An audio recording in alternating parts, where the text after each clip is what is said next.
welcome to another edition of Papa Scott Talk Baseball. Very interesting. I already got it here on the wild card. Really, nothing's changed in the leaders. Don't think anything will change. I mean, you got to still keep an eye on Seattle and Texas, even Houston. That division is close, but we'll look at the wild card. It looks like it doesn't matter. All three of those teams are going to make the playoffs. Well, just matters where the seeding is. Texas and Houston, they start a 3-game series tonight in Texas. Houston's not doing that. Hadn't played that well lately. Right. Now the other thing is Seattle. They got a tough schedule. They play Texas like I think it's 7 games, like 3 at home and 4 away or something like that at the end of the year. So that division, they play each other. Somebody's going to get knocked out. Well, Toronto has to win too for that to happen. Well, and Toronto, again, they do great when they're not playing in their division, but once they get in their division, they have problems. So we'll just see how somebody gets hot. I mean, I wouldn't rule out. I mean, they could get hot. Boston could get hot. That's 5.5 games. There's 4 weeks of baseball, basically. Yeah, that's a lot to make up, but I mean, it can be done. It's been done. I'm not saying it can't be done, but that's you're past the game a week, where usually that's what you're looking at is like if you got to make up a game, it's usually a game a week is where you're shooting for. Yeah. But it can happen. So I can go in a tank, lose, and then the Yankees went in Houston and swept them. The Yankees. Yeah. Well, and we're going to get to some reasons and what's going on with some of these teams that are kind of looking a little better right now. We'll get into that probably. Let's just go over this because what I want to talk about is basically a 4-team tie for the last spot in the National League wild card. The leaders haven't changed. They might as well just give it to the Braves and the Dodgers. But it looks like Milwaukee's kind of going away from it too, But they're 3 or 4, 3.5, 3.5 games up. So you got the Cubs that are 3 games ahead of Arizona, Miami, San Francisco, and Cincinnati has played 2 more games than these 3 teams somehow.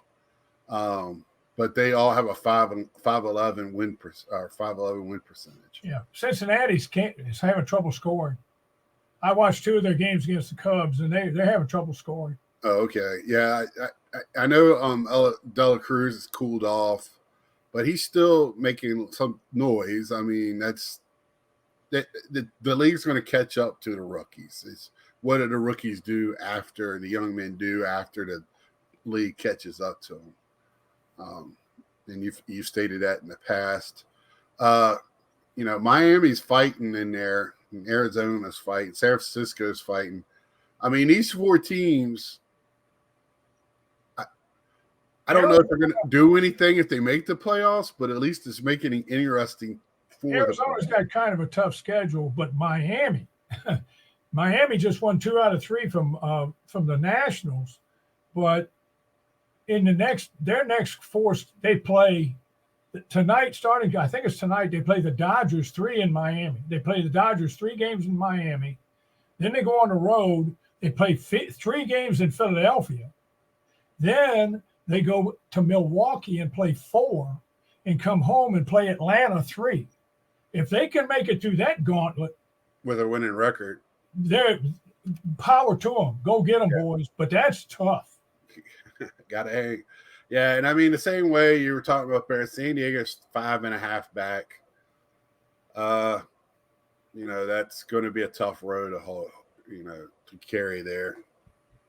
Sorry if my thing's bouncing around a little bit.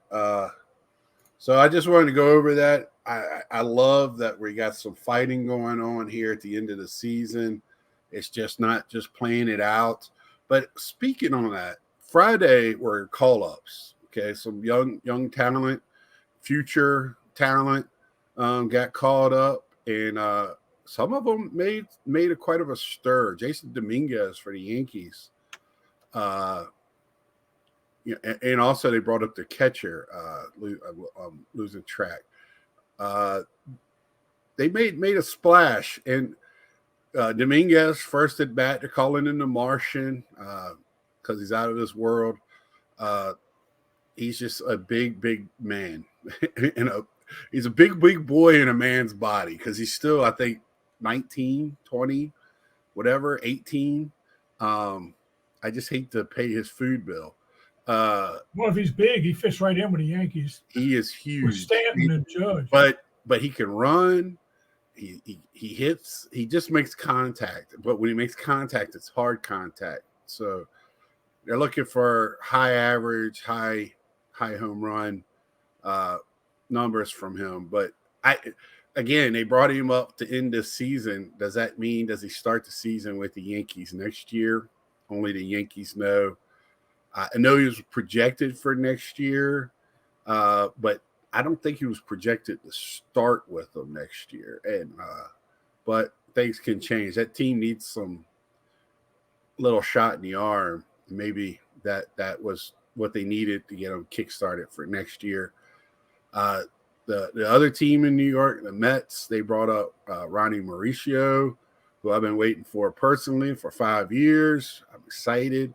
And then what does MLB do to me Friday night? They put the game on Apple TV, so I can't watch it. You can't watch it. Very disappointing. He hits a laser. He's long, lanky second baseman.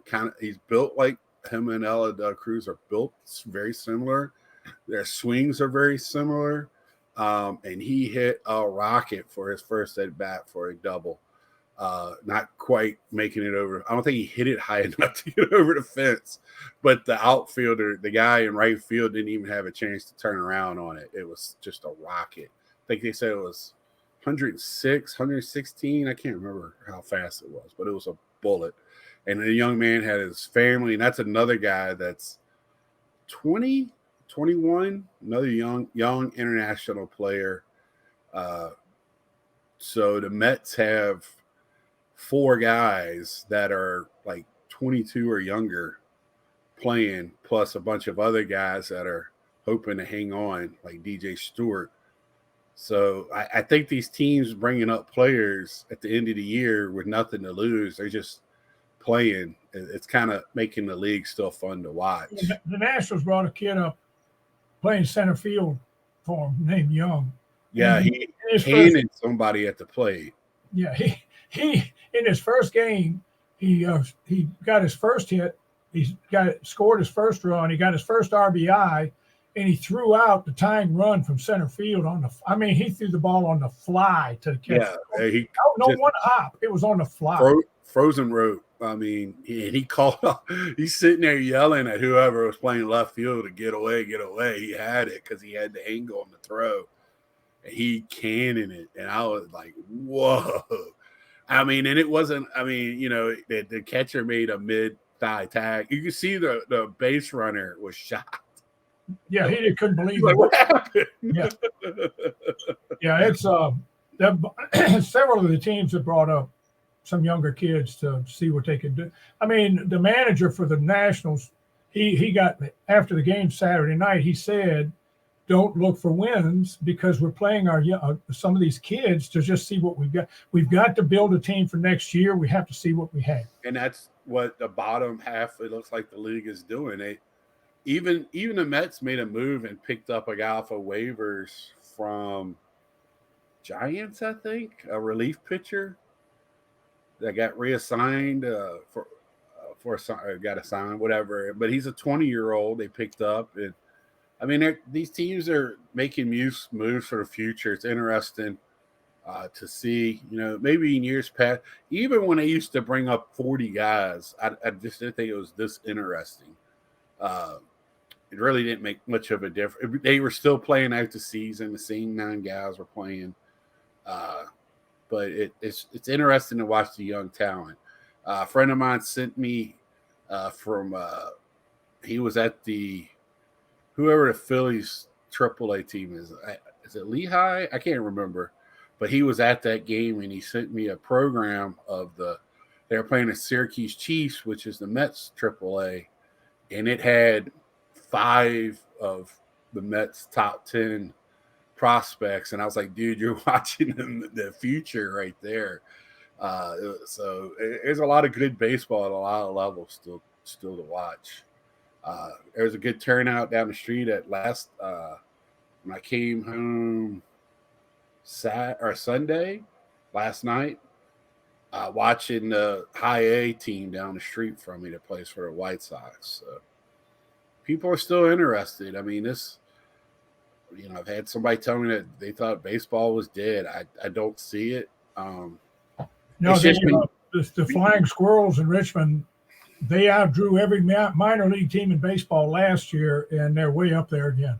Right. And when you have when both New York teams are in last place or next to last, this time you're not going to get good because those teams, those fans, they want to see a winner. They're used to seeing winners. When they're losing, they don't fill those seats up. Mets do a little bit better than the Yankees, but they don't. Dodgers are the same way. Cubs will do okay if they don't have a winner, but still, it's some of these teams that are used to winning, and then you still got the Florida teams that just fans don't care. I don't even know if to call them the community doesn't care. Can't call them fans if they're not going to the game. They don't show up. Or watchable TV. So I mean, it's almost like Miami's fighting for a playoff spot, but it's almost like if a tree falls in the woods and nobody's there, it doesn't make a sound. Like, does anybody in Miami care? Yeah. But especially now where you got football, college football, NFL starting, you got hockey getting geared up here around the corner. They're competing against all these other U.S. Open. There's a few people to watch tennis. Yeah. That's a big draw in New York.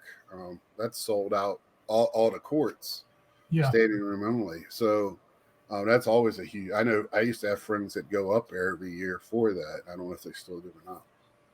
But here we're coming down to the end. I want to ask a question. Anything that's jumping out at you?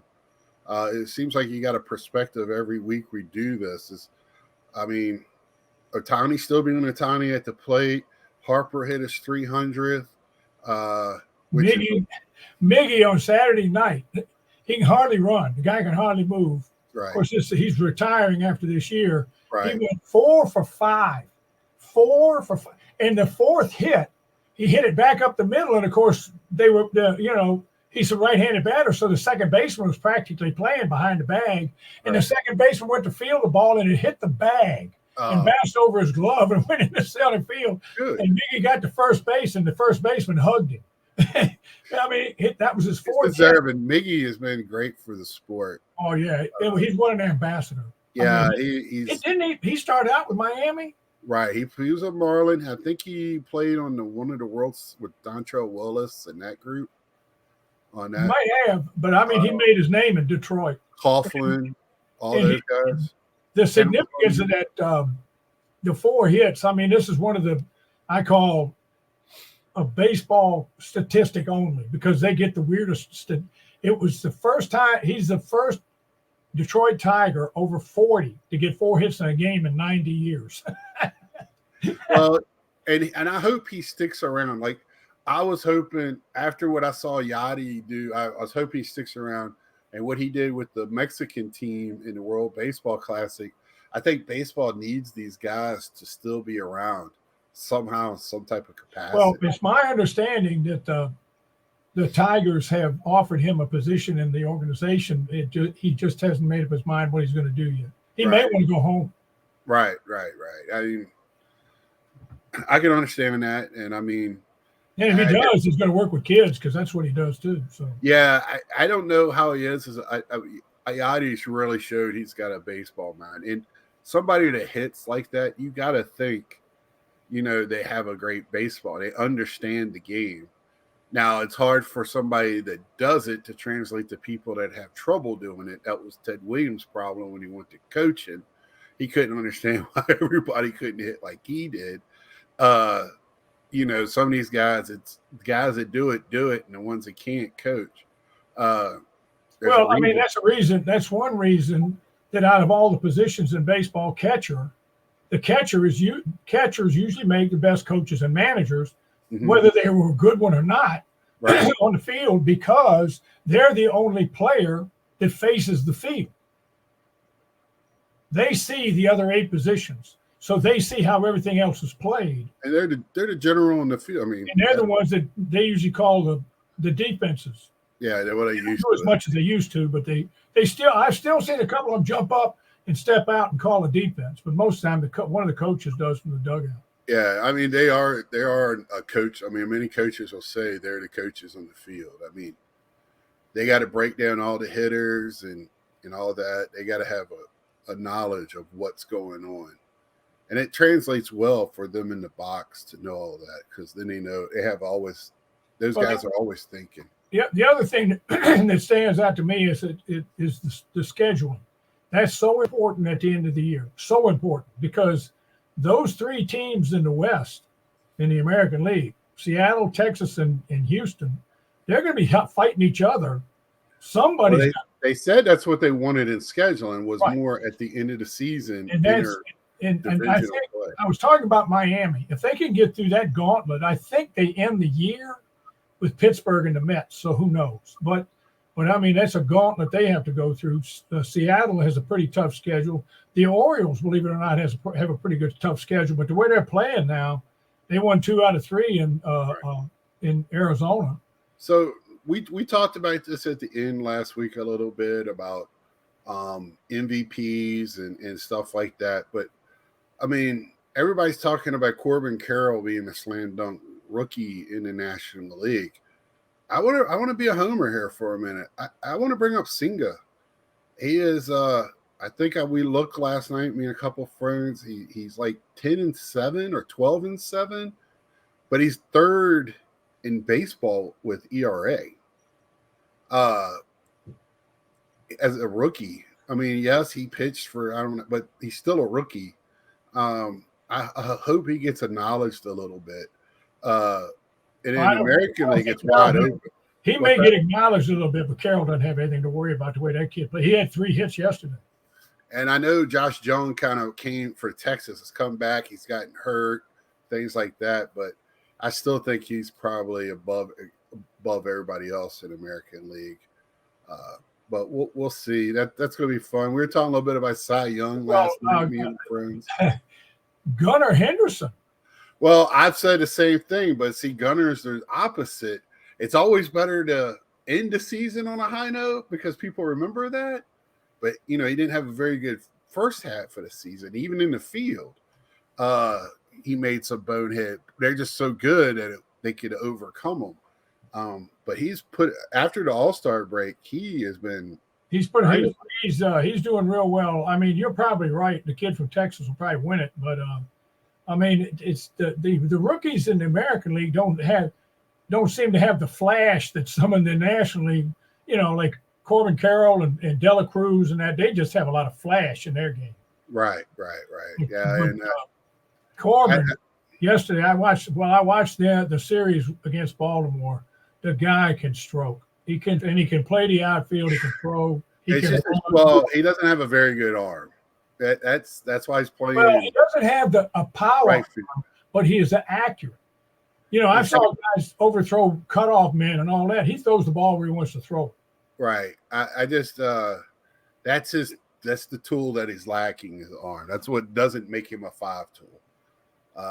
But at the plate, he hits for power, hits for average, runs the bases. He's a plus base runner. Even guys that are fast are still not plus base runners. They're usually station to station, but he's good at running bases. That is an art in itself that's kind of lost. Well, the other thing that happened this weekend was Acuna with Atlanta. He got to 30-60. Yeah. So First player in history. He still has a chance at tough chance. I don't know if he gets 10 home runs in a month, but it's an outside chance, 40-40. But I mean, that just shows you, like, could Seiko doing 40-40? I don't care what steroid he was on. I mean, that's pretty impressive. Bonds, those guys that did it. I mean, these guys are doing it when they want them to hit home runs, and they don't have and they set up the base running this year for these speed guys. Well, it's going to happen, and we'll probably it's like I've said this before on this show. To me, the base stealing this year has to come with an asterisk, because he's going to be a 30-60, but he's getting his stolen bases because the pitchers can't throw over but twice, and the bases are larger, so the distance is shorter. So and they're using, and those base runners now they have a clock in front of them that helps them. Yeah, the pitcher can't hold the ball. Right, and also they get the timing down off of that pitch clock if they're smart. They're doing it. I mean, they don't need the first base coach to stand there with the stopwatch anymore, because the stopwatch is sitting right in front of them, behind the plate. So, I mean, it's definitely changed the game, but it's made it more fun to watch. I just feel for the catchers, because that's one of the for Francisco Alvarez. He's got a little. They keep bringing up he's only thrown out one or two guys or something, but the Mets pitchers are not the quickest to the plate. They're not the greatest at holding on runners. So that's going to be a new art form, is how quick are you to the plate when you're pitching. Well, Real Muto for years has been the best catcher at throwing people out. He's been the best. And even this year he's having a tough year because the Astros catchers he's good too. But I mean, Real Muto's having a problem this year. Well, not a problem, but he's not throwing them out like he normally does because of the bases are. And there's a lot of faster guys in the league. Yeah, a lot of the teams, especially in the National League, have gone away from the big slow power guy and gone back to the antelopes. That Dela Cruz kid can 4 strides and he's at the next base. Yeah, he's just weird to watch. I mean, he's 2 steps, he's at full blast. I mean, he's like a sprinter. Yeah, I mean, that's like Usain Bolt running around the bases. All I've seen is highlights of him, so I don't know how well he is. I mean, he looked like he can get around. I've seen him hit triples, highlights, and he looks like he hit that cycle one night. Yeah, he looks like he knows how to get around the bases. So. And he's a pretty good shortstop. Yeah. Well, is he playing short or second? Is he playing short? Well, he's played short, second, and third. Okay. So you pick one. I mean, he's built like an outfielder, but so is the kid for the Mets. And they look, when you see him, Dad, you'll see the similarities in these two kids. Mookie Betts. Mookie Betts can be the best right fielder in baseball, and he can be the best second baseman. I mean, Biggio was, I don't know if he was the greatest at any position, but he was an all-star at 3. So, I mean, some guys are just special. But Atlanta did. They beat the Braves 3 out of 4. I mean, the Braves beat the Dodgers 3 out of 4 in L.A., and that's significant because there was a lot of chatter around, because that's what the Braves might have home field, and they still went in there and beat 3 out of 4 at Dodger Stadium. I mean, it is very significant. That's a good point. A lot of people talking about that, but let's get on to our team of the week, who we're going to chat about. A team that's tied for the last playoff spot in the National League. Who could it be talking about? It's 4 of them. So it's the Giants. San Francisco Giants, who has a rich history. So we're going to hang with them and listen to Dad talk about that history. Go ahead, Dad. Okay. The New York Giants, that's where they started out, was in New York. Then they moved to San Francisco.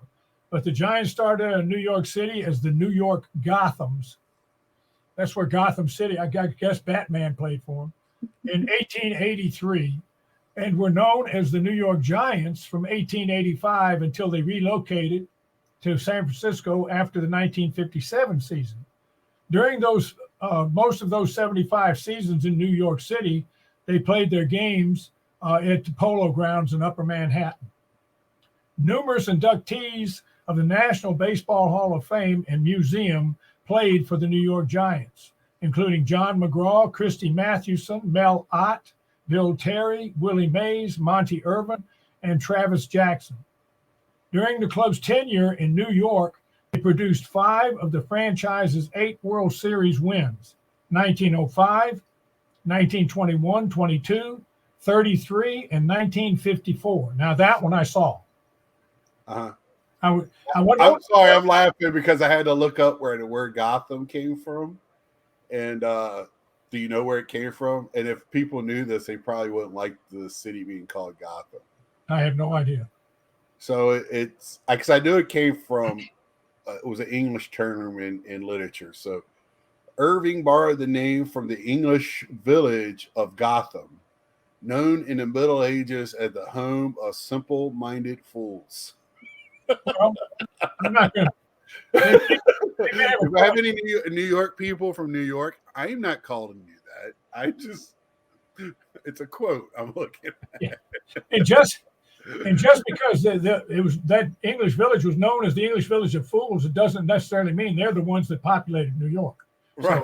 So let's establish that before we lose all the New York viewers, all 3 of them. So anyway, getting back to what we were talking about. All right. Famous moments in the New York Giants history include the 1922 series. Why? Because they actually swept the Yankees in 4 games. Anytime the Yankees get swept in 4 games, that's big. Right. They had the 1951 home run by New York Giants outfielder and third baseman Bobby Thompson, known as the shot heard round the world, and that was off Brooklyn Dodger pitcher Ralph Branca. And the defensive feat by Mays during the Game 1 of the 1954 World Series, known as the catch. Now, the manager of the team at that time was Leo DeRocher. That catch, I asked my mom, can I stay home and watch the first game of the World Series? I could get it. If I walked home, I could see, and this was the first year we had a television. So I knew when I walked home from school, I could see the last inning or two, because all games then were played in the day, and during the day. So I knew I'd see the last few innings. So I asked her if I could stay home, and she said, this time only. You can stay home and watch the first, but this time only. So I saw that catch. If Vic Wertz hit that ball to center field, Larry Doby was on second base, Mays made that fantastic catch and actually turned around. And more, I think the throw when he spun, did the 180 spin and threw the guy, Larry Doby, doubled him off second base. The throw was at least as exciting as the catch. But I actually got a chance to see that. Of course, then that was the last time I got to stay home and watch a whole World Series game. That wasn't on a weekend, of course. But anyway, I saw that. The Giants had intense rivalries with their fellow New York teams, the New York Yankees and the Brooklyn Dodgers. The Yankees and Giants faced off in 6 World Series, and the Giants, of course, played the rival Brooklyn Dodgers in the National League multiple times per season. Games between any 2 of these 3 teams were known collectively as the Subway Series. And still, when the Mets played the Yankees, it's called the Subway Series. So that stayed with the Mets and the Yankees. The Dodgers and Giants rivalry continued when both teams moved to California. The Dodgers in 57 and the Giants in 58. The New York Giants of the National Football League were named after the baseball team. The other notable players that weren't in the first part of this, that in the Hall of Fame, were Hack Wilson, Wee Willie Keeler, Ernie Lombardi, Rube Marquard, Johnny Mize, and these last 2 names, I only bring them up because they were actually more famous on other teams, but they played in the 1950s with Red Schoendienst and Hoyt Wilhelm. Red Schoendienst went to the Cardinals and was their all-star second baseman, and Hoyt Wilhelm was the knuckleballer reliever that pitched for the Baltimore Orioles. So that's when they became more famous for those 2 teams. All right, so the team did move to San Francisco, But the franchise is one of the oldest and most successful in professional baseball, with more wins than any team in the history of major American sports. The team was the first major league organization based in New York City. So they've won more games than any other team in America, even the Yankees or the Boston Celtics or any of these. All right, then the Giants, they moved out west. Along with their rival, the Los Angeles Dodgers, became the first Major League Baseball teams to play on the West Coast. On April 15th, 1958, the Giants played their first baseball game in San Francisco, defeating their former rivals from Brooklyn, now the Los Angeles Dodgers, 8-0. The Giants played for 2 seasons at Seals Stadium. Now, from 1931 to 1957, that was the home park of the Pacific Coast League, San Francisco Seals. They moved into Candlestick Park in 1960. The Giants played at Candlestick Park till 1999 before opening Pacific Bell Park, now known as Oracle Park, in 2000, where the Giants currently play. Now, you're old enough to know they played in Candlestick for a lot of your young life. That place was the hardest place to play because of the wind.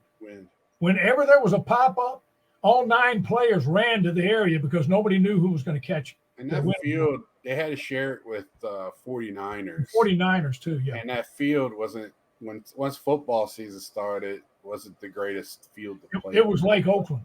It was like the Oakland A's and the Oakland Raiders, where you had the dirt infield, and that was part of the football field. And I mean, both those teams in the Bay Area had to share their field with football teams, and it made for a little bit of interesting baseball in the fall. Yeah, I mean, it also made for interesting football until the baseball season was over. But football just tears up fields, and those poor people that had to keep the turf and everything. And I'll say this: wherever the mound is, that dirt, when they remove the mound, that dirt under there is like concrete. I know. I played a high school game at Parker Field in Richmond, and a guy stepped on my fingers on where the old mound used to be. They removed that to play high school football.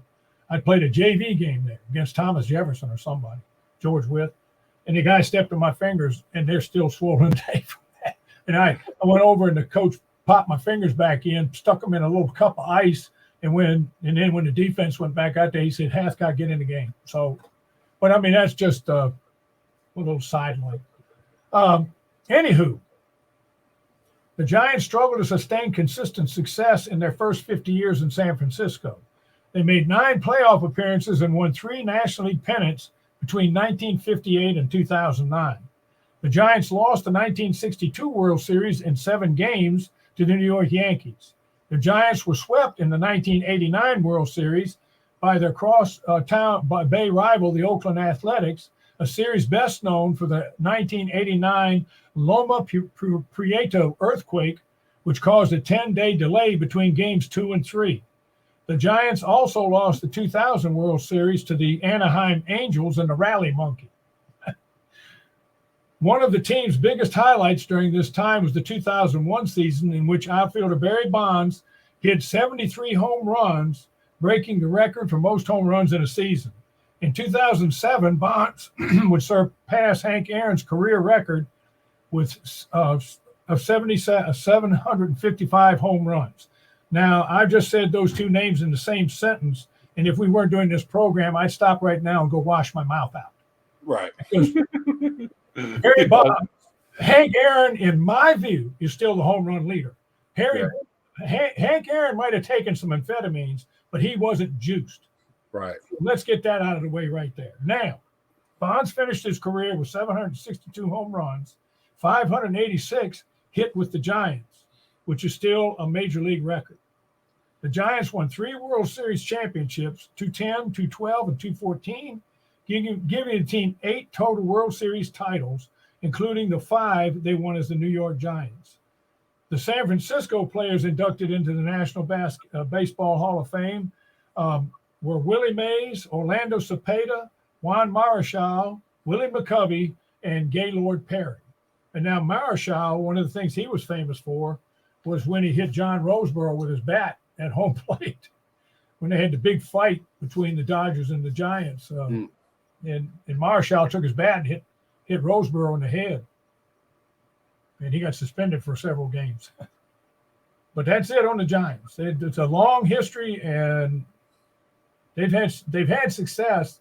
You and I remember back in the 2012 up in that area where we went to see the Nationals play, and we took my grandson, your nephew, when you gave him he was a Buster Posey fan, and he rooted for the Giants. So you gave him we had tickets. You gave him those for his Christmas his birthday, and we took him up there in February, and we took him up there to see so he could see Buster Posey play live.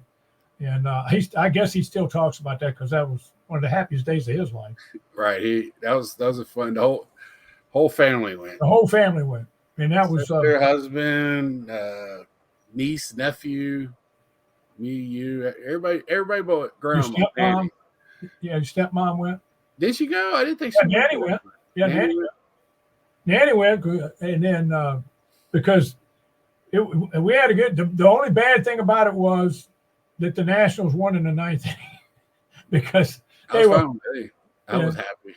Yeah, but Scott, because Brandon Belt whiffed. I was upset because I remember that year, for whatever reason, they had Panda at third, Belt at first, and both of them were starters on the All-Star team, and there was no way they should have been starting in the National League All-Star game that year. No. And Brandon Belt booted a ball that won the game at first on a throw. Well, we saw Brandon Belt when he was just a kid playing in for the Double-A Squirrels in Richmond.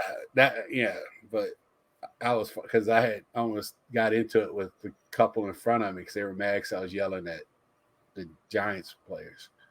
But anyway, because I wasn't because I think they got kind of like that day announced the All-Star starters or something. I was still fired up about it for whatever reason. Bell's having a pretty good year with Toronto. Yeah, because he's just DHing. I mean, he's an older fella now, and I mean and he still got some baseball left in him, that's for sure. But yeah, the Giants, fun team. Looking just amazed at players that were on it. I don't think you mentioned Cap Anson though. He was inducted in the Giants Hall of Fame. Well, as the manager of 1898. Yeah, that was after he left. We were talking. Who was the Cubs? Was it the Cubs? Yeah. I gotta mention that for one of my friends. Oh, sure, the guy he was ready to come here in Virginia and shoot me because I mentioned Cap Anson. But anyway, love listening to the history talk, and I mean I'm sitting here looking at pictures. I mean Mad Bum, Tim Lincecum, Zito, just that's more today, and then you start Willie Mays, Juan Marichal, Willie McCovey, Gaylord Perry. I mean just. They had Will Clark, Will the Thrill. He gets lost in the mix because he didn't. Yeah. He's just Hall of Fame. Yeah, he didn't get to that level. Right. So I mean, but that 1961 series that the Yankees won in 7 games over the Giants, that was it 61? No, what did I say? Might have been. I don't have the years memorized, but. Sure, somebody can tell me in the comments. Yeah, I have. And naturally I can't find it, but anyway. Oh, their overall record is 11,000. 1962. Yeah, 61. The Pirates. That's when Giants lost. Yeah. But that in the last inning, the San Francisco had the winning runs on runs on base, And if McCovey would have had a little lift on the ball, they'd have won. He hit a rocket, and Bobby Richardson caught it for the line out at second base, and that ended the game. But they had they have 11,382 wins and 9,854 losses, a winning percentage of 536. So they're pretty successful. They're a pretty successful franchise, and even though they're consistent. Even though they had 50 years where they didn't do a whole lot, they still drew a lot of folks in San Francisco. But they were competing. I mean, not every. We say this all the time. Only one team can win the World Series. Right. Only one team wins any championship. Right, and I mean, they're just consistent. I mean, look at them. Nobody was talking about the Giants at the beginning of this season. Nobody's talking about them at All-Star break, and now they're in the play. Right now, they're tied for the last playoffs. They're in the playoff hunt. They're just a consistent franchise. They got a couple of guys that are playing above themselves. Conforto's kind of come back to the Conforto he was with the Mets his first few years. They got pretty good starting pitching, okay bullpen. That's why they're where they're at. I mean, well, and the other thing is too, they have three catchers that could probably be all three starters in major leagues somewhere. And the other thing about the Giants is that their organization is like Los Angeles. That's why that rivalry is so strong on the West Coast, because both organizations put good talent on the field. They somehow find a way to good talent on that field. And so their rivalry is unmatched. I mean, they could. I remember you and I went to the opening day in Washington one year, and I think they were playing Atlanta.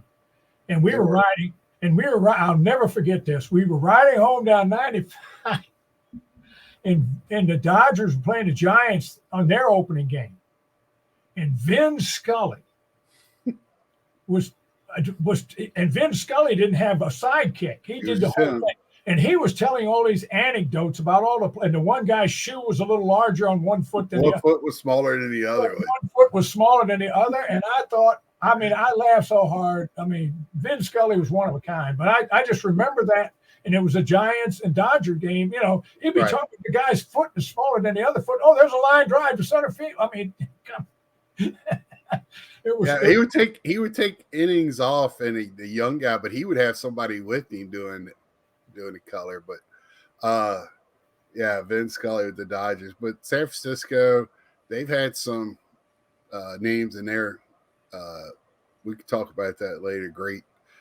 That might be something for the off season. Great announcers and writers of baseball's past, because they need to be talked about too, because they're the ones that they're the ones that put the history to paper for us. So always great to talk about the great journalist of the past. See, the Cincinnati Reds, they were on a super station out of Cincinnati on the radio station. Mm-hmm. So I could, when I worked straight graveyard when I was at Brown and Williamson, I used to I'd ride to work and turn that station on in the radio, on the truck or the car. I was driving a car mostly, but I'm in the car and listening to the Cincinnati Reds game, because it was on that superstation out of Cincinnati. It wasn't on TV, but it was on the radio. So I could listen to the game, and then I go in and go to work. Yeah, I get off at 11:30, and I just kind of find the game to listen to the end of on MLB. I got the MLB on Sirius XM now, so just to get a little baseball, because the second shift I don't get to see much, except for the weekends. But in another year or so, you'll be on daylights, and then. Yeah, but that's going to end what we got, unless you have something else to add. I am just eager. No, I'm just looking. This week is going to. I think we might see a few teams. The cream is going to start coming up, and the rest of them are going to drop a little bit. So, if you look at the scheduling in the American League West, that is going to be a dogfight. So, if Boston and Toronto get a little hot, don't be surprised if one or both of them don't get in, if the Western teams knock each other off. Right. Yeah. I haven't seen who Toronto is playing. But that's all I got. Let me look real quick. Now you got my.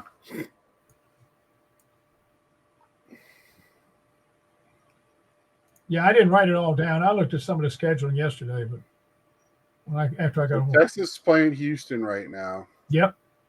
In Texas. Well, Toronto is playing Oakland. Oh, At well, Oakland. So there you. But Boston's playing Tampa Bay.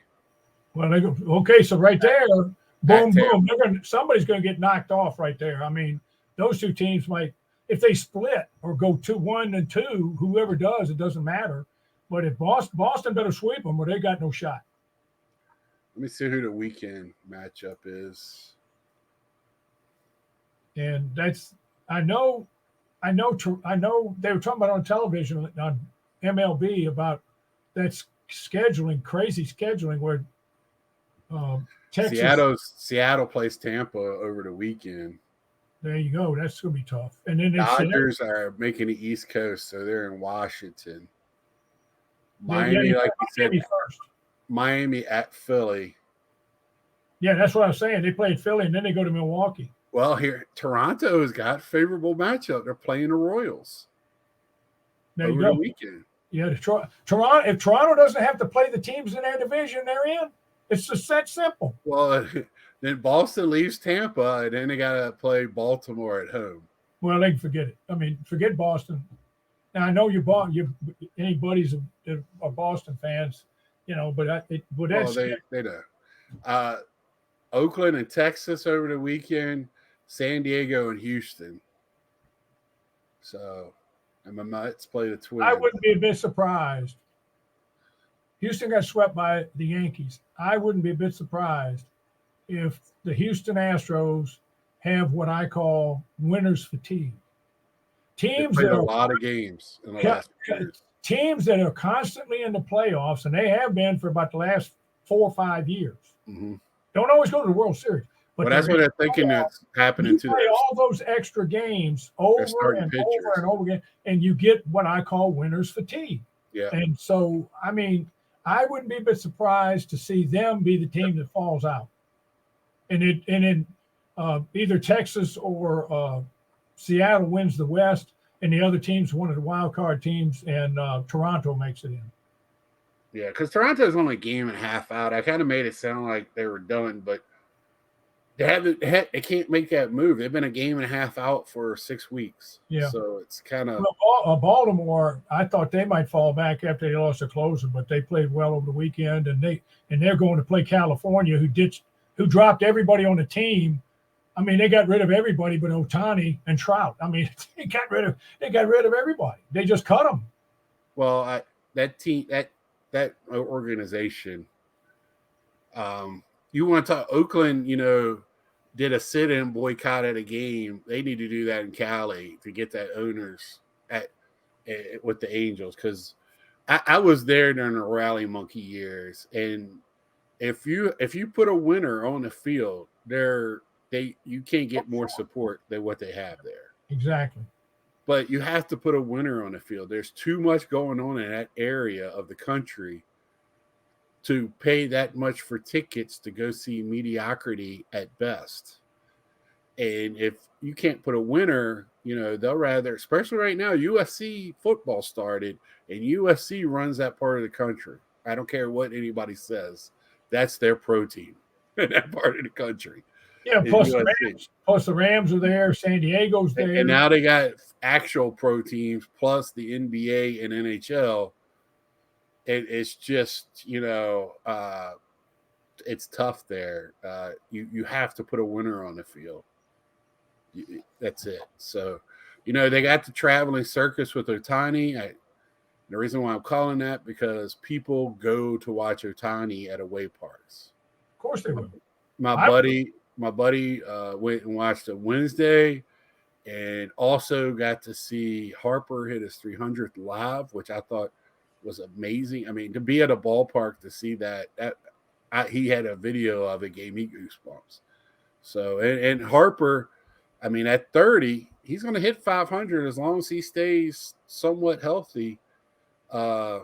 He's had that. He plays in that little bitty ballpark. So, Right. And I mean, well, that ball he hit for the 300th. I don't know what ballpark would have held it, Well, but I mean, when these guys hit the ball now, like Stanton hit one the other day, that would have been out of Yosemite. right. Right. Yeah. So, I mean, somebody wanted to talk to me about Pete Alonso getting a 500. I don't think it's going to happen. He's not real close to 200. And he's 27, 28. So, I to see somebody hit 500, because I don't think Trout's going to get to 500. He's got too many injuries. Yeah. I don't know if Trout's got 5 more years in him. So, I mean, everybody wanted to put Trout and hoist him up on their shoulders, including me. Well, guess who the best one out of that year is going to be? It's going to be Harper when it's all said and done. Everybody wanted to put Harper down because he was acting like a young prick, which he did. But at the end of the day, he's the one on the field playing. And he's matured. And he's matured. He's dad now. And, I mean, you could tell 2 years ago when he came back and he carried that team to the playoffs. Then he carried him, one game out of the playoffs? That dude takes that team. He goes, that team goes. So watch out for them in the playoffs. I've been saying it all year. They get there, watch out. And they're going to get there. So let's leave it with that. We've been 50 minutes long. Like, share, tell a friend. Thank you for everybody that continuously watches us, gives us kind words. I do appreciate that. And until next time, see ya.